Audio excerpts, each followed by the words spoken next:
All right. Well, it is just at 10 o'clock, so Pacific time, I should say. So let's go ahead and get started. Good morning, everyone, and thanks for joining us. Today's webinar, we're going to talk about data backup and also business continuity. They both go hand in hand. Data loss can be very catastrophic to your business. And so, part one is making sure that your data is backed up, but the whole other part that a lot of people don't always take the time to kind of process out and explore is, what do you do if you actually have to access that data? What's it look like? How does it impact your business? What if you have to restore files, or you have to operate business in a different set of circumstances or from a different location, which we're finding out, these days is very important. So we're going to talk a little bit about that today. An example is, you can have everything backed up to the cloud, which is what people talk about. But if you have to wait a week for a hard drive to come back in the mail before you can access that data, that is a long time. That's a lot of downtime. So we're going to do kind of a different format today. Our guest is Michael Depalma. He's from one of our partners, DATTO. DATTO is an industry leader in backup and data recovery. And so we're going to have a conversation with Michael. We've got some questions that we've collected that we can kind of go back and forth on and really dive in. We'll do some slides, but instead of that, we're going to really dive in and look at what are everyday people experiencing and how can we help them. Yeah, and then also we have a question and answer available. So if you guys that are following along, if you have any questions, you can go ahead and type those in, and then we'll try to get to those and ask Michael. So Michael, I'll let you take it away. You want to just give us a brief overview on data backup and recovery? Yeah, absolutely. So DATTO, we're back, as was mentioned, we're a backup disaster recovery company. We're based out of Norwalk, Connecticut. So we're about a 40-minute drive from Manhattan, but we are a global company. We've got East Coast offices in Portland and LA. And really, what we've done is we've seen over the last decade or so a shift, especially in the small to medium-sized business community, from that traditional file and folder level backup to a true business continuity solution. I think as we answer some of these questions, we'll get a sense of what that means. But as was mentioned, I mean, backups are great. Most businesses that I talk to are backing up their data, but it's only as good as the restoration piece, right? It's great to have backup, but if you can't restore it in a timely manner, that's when problems start to occur in terms of downtime, in terms of cyber attacks and things like that. So, I think that shift has been good. It's allowed the economy, especially over the last 12 months, to continue to operate as seamlessly as could be expected. And so I know we've got some great questions, and I think we'll tie in a lot of these things as we answer those. So I guess we could just dive into those to start things off. Yeah, let's do that. And one of the things I know you and I were talking about earlier was ransomware is a big deal today. And people think, okay, well, there's ransomware and there's data backup and recovery, but they really go together because you can protect yourself against ransomware. But when it strikes, and I think that's when having a good backup and a backup that doesn't get affected by ransomware can really minimize the impact on a business for that. So let me just ask you the first question I have, and that is, it's as a small mom and pop business, are secure backups important for them? Or can we just use an external hard drive? Yeah, I would say to that end, the small to mid-sized business, the smaller mom and pop, maybe few seat nonprofit, those are the folks that need this the most, because the criminals, I put in, unfortunately, a Mets fan, I'll put that out there, but I put things into baseball terms, right? You got two sets of criminals. You've got the home run hitters who are out there attacking the Fortune 500 companies, the hospitals, the attacks you read in the paper. They're going to have a lower success rate, but when they do get through, it's 6-7 figures. Or you're going to have the singles hitter, which is what most criminals are right now. And they can attack thousands of businesses, every shape and size, every day, knowing they're going to have a higher success rate of getting through. And if they do get through, they don't have the recovery ability that maybe a larger company does, or the ability to float that downtime. And so that is the target right now, because those are the folks that tend to pay the ransom because they don't have any other option. They've got your data. If you don't have backup, clearly you have to pay or close your doors. But even if you do have backup, if it's going to take you a week, 10 days, 2 weeks to get that data back, criminals are going to put you in a math situation where they're going to say, hey, pay me $5,000 to get your data back, or go ahead and call me in 10 days. We've now lost tens of thousands of dollars in revenue. And oh, by the way, that $5,000 ransomware ask is now $10,000. And so that is very much important, and they are attacking backups as well. they are, they understand that, hey, a lot of folks are backing up their data. Well, you know what? We're going to sit dormant and go start attacking those backups as well. And now go ahead and try to restore. Well, those backups are encrypted as well. And so, they're opportunistic. The evolution of these variants, it's really accelerated. Kind of the cliche term in technology was, we advanced 10 years in a matter of 10 months last year out of necessity. These criminals did the same, so we saw an uptick in that. So definitely, I mean, I'm hoping that the audience understands that this is the attack, because kind of the genius behind ransomware is that they're not, for the most part, stealing your data. So it used to be, they used to attack the companies that had this proprietary data that could be worth money on the dark web. With ransomware, they can cast this huge net because they don't care what it is. They just know that you can't operate without it. And so nobody is safe from it because, again, you could be a one-man nonprofit. If you don't have access to that data and you can't recover, you're going to close your doors. And so they could just, like I said, cast this huge net and capture everybody that has got any sort of business data that's critical to them. And that's, we definitely, I've heard the phrase, as an IT company, I've heard the phrase a lot of times, well, they're going after the big guys. They'll never come out, we're too small to matter, but you're too small to also potentially have the proper security measures in place, right?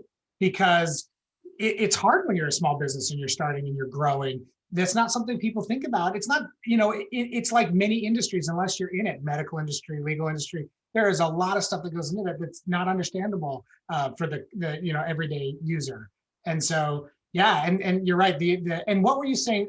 There was a slide you had about paying ransom and some of the problems that can come with, and I think by this point, a lot of people know somebody or have heard lots of stories, especially about people that pay the ransom to get their files back because they don't have another choice.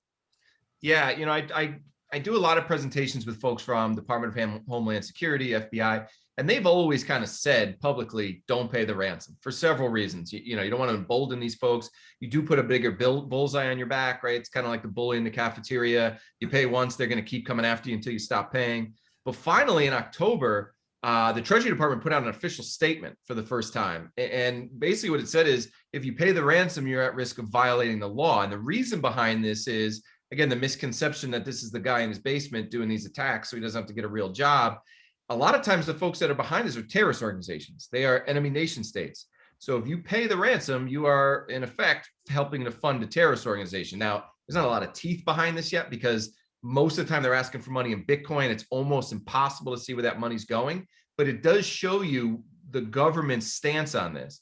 Just like all the regulations essentially are saying, hey, we're not gonna be able to stop these guys.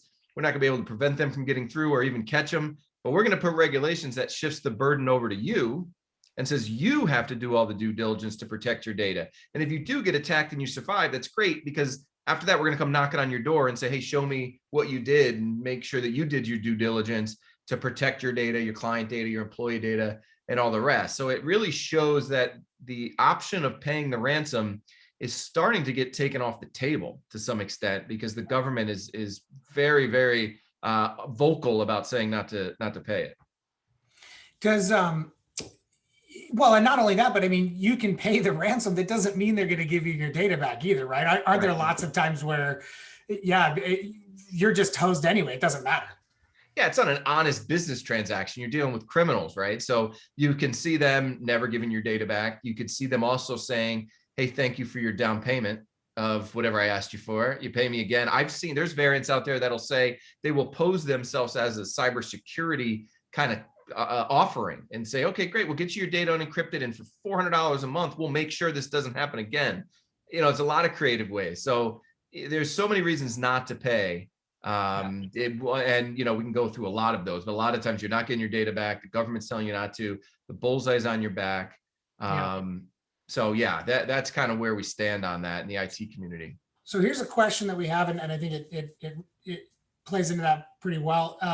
So what do you do? What do we need to do to protect against data loss or ransomware? And in both circumstances, I think it's important, whether it's failing hardware or a cloud provider getting compromised, or you getting ransomware. And if they get ransomware, what should they do? How does that? What's your opinion on that one? Yeah, so there's a couple things, right? Security in general is not necessarily something you go buy off the shelf, right? It is a multi-layered kind of living and breathing idea. So it does come down to the culture of security. So first and foremost, trying to get these folks not to get through, you want to have all the great technology in place, but it comes down to you as the employee and employer, because most of the time what they're trying to do is get you with a phishing email to open the door and let them in. All right. So it comes down to that. But at the back end of things, what you want to be able to do is you do want to have a backup that is independent of previous backups, called it an immutable backup, an immutable cloud, which means that data cannot be changed. So if you are attacked, you don't have a risk of those previous backups being impacted, which we do see. And then you really want the big piece of all this is eliminating that downtime or reducing that downtime. I actually steal a quote from an FBI agent I did a presentation with last week. He said, business continuity takes one of these ransomware attacks and changes it from an inconvenience to a business threatening event. And that's what it really does. Within that same presentation, actually, they're very strict, both Homeland Security and FBI. They won't share their slides. You can't take a picture of them, but he said it publicly. So I'll tell you what he said. Their statistic for a ransomware attack on a small business shows that the average length of downtime is 16.2 days.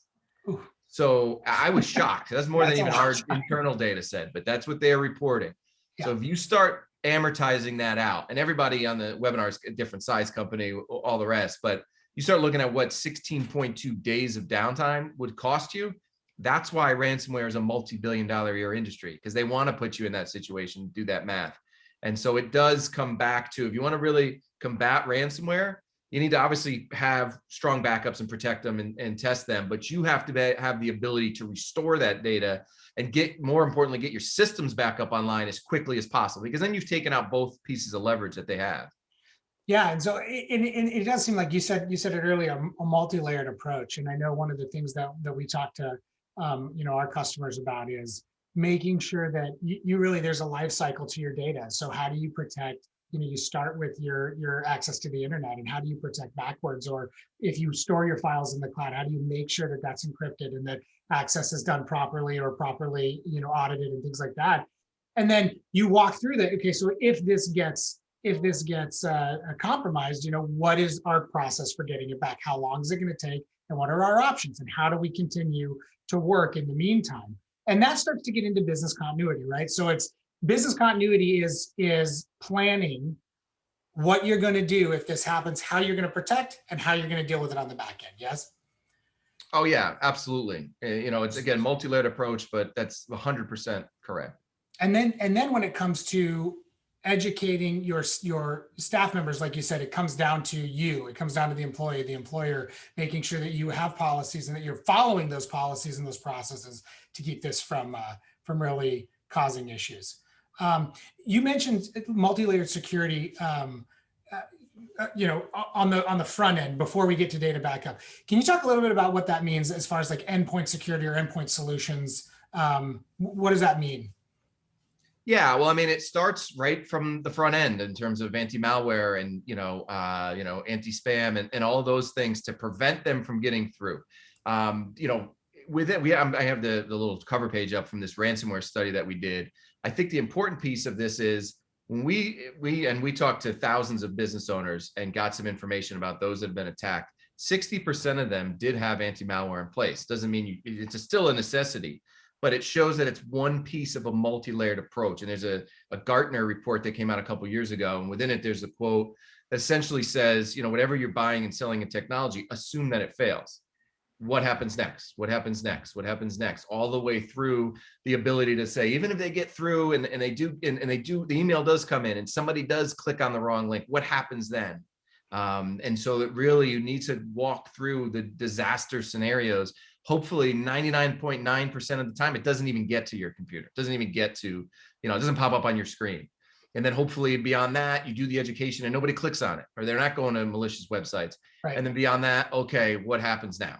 Right. So, and that's the way, when I say culture of security, it's kind of a cliche term, but it does need to be part of policies and procedures that everyone in your organization knows and knows what those steps are to, sure. I think that's so critical.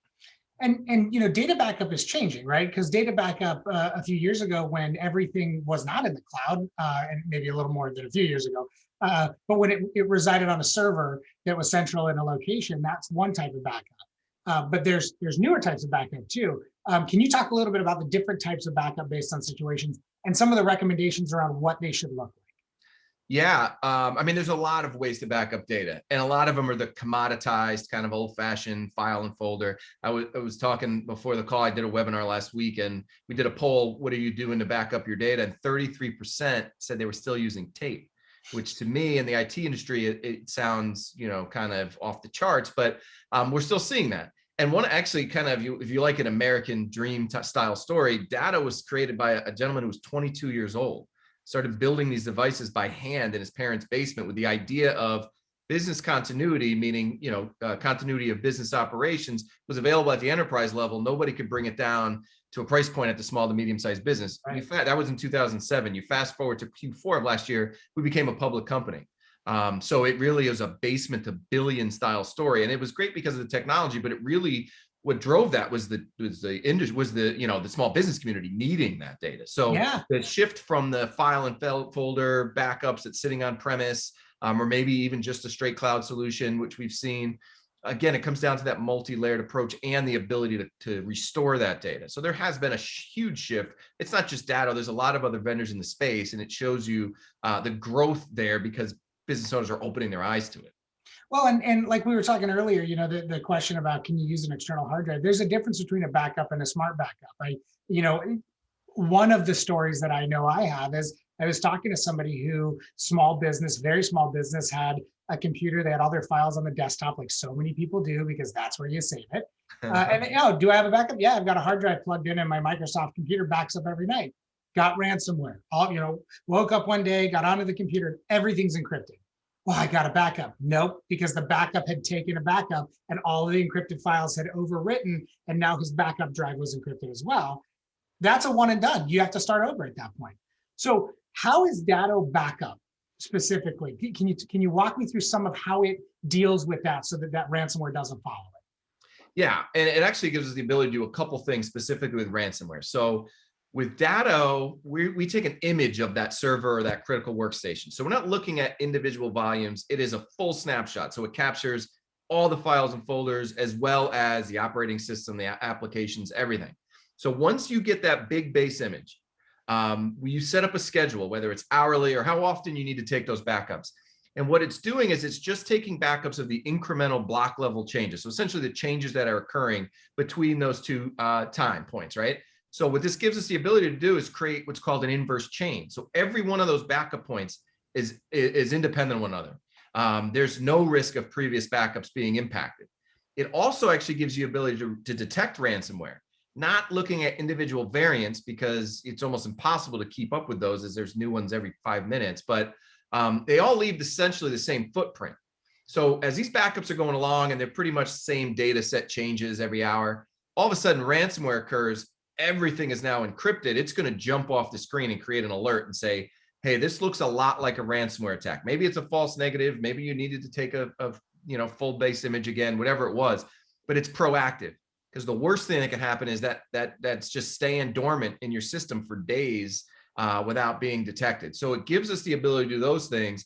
It also gives you the ability to virtualize, which I think we'll get to in a minute about how getting your systems back up online. But that's how it addresses those things differently in terms of an attack. So you're capturing everything.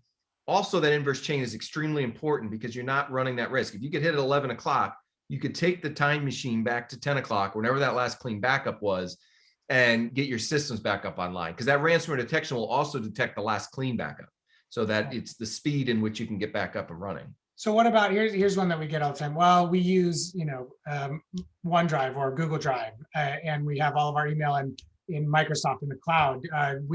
It's already backed up.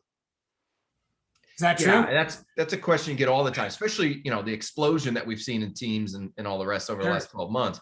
But go ahead and open your user agreement with Microsoft, or if you're a G Suite. They've got what's called a shared responsibility model, which means they will protect the integrity of their cloud, but the data that lives within it is the responsibility of the tenant. And you start looking at some of the retention policies that they have. Even if you go to their forum, they will suggest a third-party backup. So, as data moves, again, you said it used to be super simple. Here's my server, back it up, we're good. We see a ton of data sprawl right now. Wherever critical business data lives, it needs to be protected. There is a variant out there called ransom cloud. You can Google it. It's been, on the rise. We actually hired a guy, another little homework assignment. If you want to Google a gentleman by the name of Kevin Mitnick. At one point, he was one of the most notorious hackers in the world. Very high profile arrest back in the 90s, went to jail. He came out. Now he works with the good guys. He created his own live virus of this ransom cloud. And we hired him about 18 months ago to come to our conference. And he stood on stage and showed how simple it was for him to encrypt everything within that email box. And oh, by the way, if you've got admin access, which I'm sure you could attest to, a lot of times you walk in and a business will just give everybody admin access because it's easy, right? Well, now the whole domain is at risk of being encrypted. And this wasn't a theoretical, hey, let me show you what might happen. This was a live virus that he created to show everybody. So yeah, wherever critical business data lives, again, it goes back to that Gartner quote, kind of assume that it fails. You have to have a form of backup for it everywhere. So then now we're talking business continuity, because so data backup, people think, oh, my stuff's backed up. It's a very simple equation in somebody's mind, but business continuity is about the entire life cycle of your data. And we always look at with our customers, starting in the beginning and planning through the steps. We need to make sure, because everybody uses data a little differently, and you need to make sure that your plan, your individual plan, works. And that's important. Here's a question we have: does having a good backup system check any boxes for cyber liability insurance? That's a huge one. Yeah. Oh yeah. And that's another conversation. Again, I've done a bunch of panels with folks from that industry, the cyber and security insurance industry. And look, when they're doing their underwriting policy, they're gonna look at what you have and what systems you have. It's like, are you a smoker or are you a non-smoker? They're looking for lower risk businesses. And so, of course, as you're going through it, if you've ever gone through that underwriting process, they're going to want to see what's in place. Of course, they're going to want to know how you're backing up your data. Yeah. And have you done any do you have a disaster recovery plan? Do you have I have up on the screen the RTO, recovery time objective. How quickly can you get back up online? Because they want to reduce their own risk if you are attacked. And if you're a company that could show all of that, I can't give insurance advice, but I've sat and listened to the panels. They're going to look at you as a lower risk client. So of course it's going to impact your premium.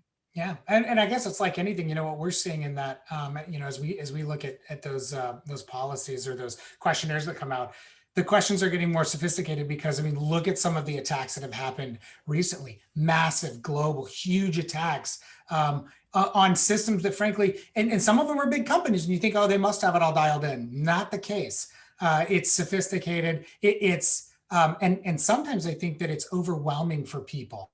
So can you tell me and maybe talk a little bit about the RPO RTO that you have up there, what it means, and then also where can somebody get started when you are thinking about this, and we're bringing up a lot of stuff that could potentially be an issue in somebody's network or their thought process. Where do you start with something like that to try to get kind of on the right track?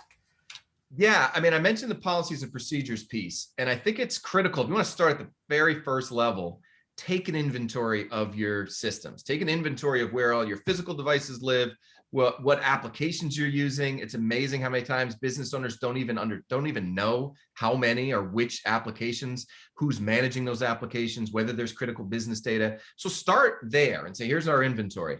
Now, what we have on the screen, these are simple questions, but they typically cannot both be answered by a lot of business owners. And we could obviously sit here and acronym you to death, but the two that are important to this conversation are your RPO and your RTO. And the RPO is the simple one, recovery point objective. Saying to your business, okay, how much data can I absorb losing? Is it a day's worth of data? For some businesses, that's fine. Others are hourly, so others are more aggressive. But to be able to answer that question, okay, what do my scheduled backups look like? Are they being tested? Okay, I could take care of that. This is aggressive enough, right? That's part of your policies and procedures. The right-hand side of the screen, your recovery time objective, that's when you start talking about, okay, that's great. We know how much data you're at risk of losing, but how much time would it take us to get all of our systems into a production environment? Is that a day, a week, 16.2 days, like the Department of Homeland Security is saying? You have to be able to answer that question. Most folks not only can't answer it, but they really haven't even put a lot of thought into it. that needs to be something that at a minimum you could answer. Very well might be that you are aggressive. You whatever you have right now is checking off all the boxes, but you need to address that. You need to spend the time, and this is a good time of year to do it. Part of the ransom report studies showed that still only 3 in 10 business owners were highly concerned about these attacks. Best stat a criminal can see. They don't have to change what they're doing to continue to have success. This is the question you need to have answered. And then say, okay, we know that we can get our systems back up online in 4 hours, and that's good for us. So it's really about starting out with understanding your environment and then starting to answer these questions of, okay, how often am I taking those backups? Who's in charge of those backups? Are we testing them? And then, all right, well, what would a restoration look like? Because a backup is great, but again, it doesn't mean anything if you can't restore from it, right? Right. Doesn't mean anything if you can't restore from, or if you're waiting a week for a hard drive. No, I mean, there's a lot of popular backup, online backup stuff that, oh, it's easy, just sign up with us, we'll charge you monthly and boom, it's done. Nobody asked the question, and you don't look at the fine print. And the fine print is, yeah, you can either download it for 6 weeks, or we can put it on a hard drive and send it to you in a week. And I think one of the questions we always ask customers is, you have to decide how long can you be down? How are you going to work when if your server is down? The other thing I want to bring up, though, that you mentioned that I think is important is data fragmentation. So, the benefit when everything was on one server in a single location was that's a very clear backup path. And with some of the technology you're talking about, making sure that your backups are independent of one another, can't get ransomware, things like that. I don't want to say it's easy, but it's easier. Now data lives in how many different locations? Can you talk a little bit about what some people are doing, or what you're maybe recommending people do to make sure they are backed up all over the place? Yeah. Well, again, that really does come back to that first original point of the inventory piece, because it's amazing how many people don't know where that data lives, especially over the last 10, 12 months where everybody started moving and it was like, let's just get back up and running. And I'm going to let somebody use a personal device because we have to, out of necessity. I got to get everybody back up online, or, hey, we just got to download this new application, or let's implement Microsoft 365 as fast as possible. Wherever that critical data lives, you need to understand where it lives, and it needs to be backed up. And hopefully there's a shared drive where everything's being stored and people aren't storing critical data on their device. But if they are, that needs to be backed up. And it needs to be part of, okay, if Jim's laptop gets infected and unfortunately he's saving critical data on there, all right, where's that backed up? And then how quickly we're going to be able to get that back so Jim can get working again. Sure. That's the piece of it. It's time consuming, but once you understand it and you start putting into place, all right, we hired a new person, where's his device, where's that data live, we show him where it lives, then yeah, but every piece has to be backed up for sure. Okay. And you're saying that there's different ways to back up data. There's different services you can use. Obviously, DATTO has a lot of different services, but even outside of that, there's all sorts of different ways you can back up this data once you identify it. And that really starts to build into a business continuity plan. It starts to say, business continuity. What am I going to do when disaster strikes? How long is it going to take me to get back up? So really what you have up on the screen, that RPO, RTO, is kind of that life cycle of data. It's the thought process that you go through. What are you willing to lose, which probably is nothing, and how long are you willing to lose it for, right? Or before you can get it back, if you can get it back. Good. And I think that about rounds out our time. So Michael, I'd like to thank you for joining us. That was a great discussion. It was quick, and and as with all IT discussions, you go too long, and I know I start to glaze over because there's so much, like you said, acronyms and information. But it was great content, and I hope everybody learned something, or at least is maybe asking the question, what do we do? Where are we at? How do we kind of go forward? Anybody that's joining us, if you'd like more information on today's topic, or you'd like to sign up on future webinars that we're going to be doing on different topics like ransomware, like backup, like how to set up file sharing in the cloud, or how to manage these different data fragmentation points, you can go to our website at solutionsIT.net. You can see the slide up on the screen, and you can sign up and get involved in some of these webinars. Education is really important. Michael, I really appreciate it. I appreciate the time. It was, like I said, a good, engaging conversation. And thank you everybody for joining, and we'll see you next time. Awesome. Thank you so much for having me. See ya.